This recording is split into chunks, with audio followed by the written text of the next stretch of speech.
ময়মনসিংহের হালুয়াঘাট, ধোবাউড়া ও ফুলপুর উপজেলায় বন্যা পরিস্থিতির আরও অবনতি হয়েছে।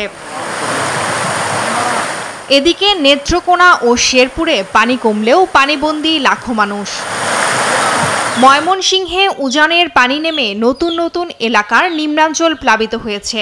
টানা ৪ দিনের পানিতে ভোগান্তি বেড়েছে মানুষের। পানিবন্দী হয়ে আছেন ১.৫ লক্ষাধিক মানুষ।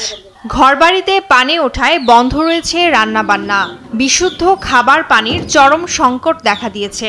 প্রশাসনের পক্ষ থেকে সহযোগিতা না পাওয়ায় ক্ষোভ জানান বানভাসী মানুষ। খাওয়া খাদ্য করতেই না, রুগী গড় এই যে পানি লাগে আনি করতেই না। 2 দিন ধরে আমরা বাড়ি ঘরে পানি, বাড়ি ঘর থাকতে পারি না, ঘরে ধরে থাকতে পারি না। সবকিছু তলে হয়েছে, গরু বাছুরলে রাস্তা আসি। 2-1টা গ্রাম ছাড়া সমস্ত গ্রাম পানির নিচে। এটা ওই উত্তরের পানিটা সম্পূর্ণ এই এলাকায় প্রবাহিত হচ্ছে।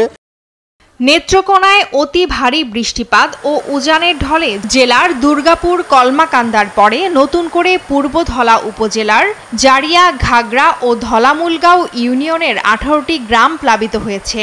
জেলায় এখন 43 গ্রামের 28,000 মানুষ পানিবন্দী অবস্থায় আছেন।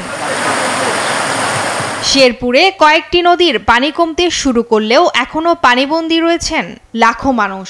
নালিতাবাড়ি ও ঝিনাইগাতির বেশিরভাগ এলাকায় যোগাযোগ বিচ্ছিন্ন রয়েছে, নেই বিদ্যুৎও। এদিকে বন্যার পানিতে এ পর্যন্ত প্রাণ গেছে 8 জনের। দেখা দিয়েছে ডায়রিয়া, নিউমোনিয়া সহ নানা ধরনের রোগ। ভারী বর্ষণে জামালপুরের পুরাতন ফেরিঘাট এলাকায় ব্রহ্মপুত্র নদের শহর রক্ষা বাঁধে ভাঙন দেখা দিয়েছে। ভাঙনের ঝুঁকিতে জামালপুর ময়মনসিংহ মহাসড়ক, সেতু, বসতবাড়ি সহ রয়েছে অনেক স্থাপনা। টুম্পা আফরোজ, নিউজ ডেস্ক, দেশ টিভি।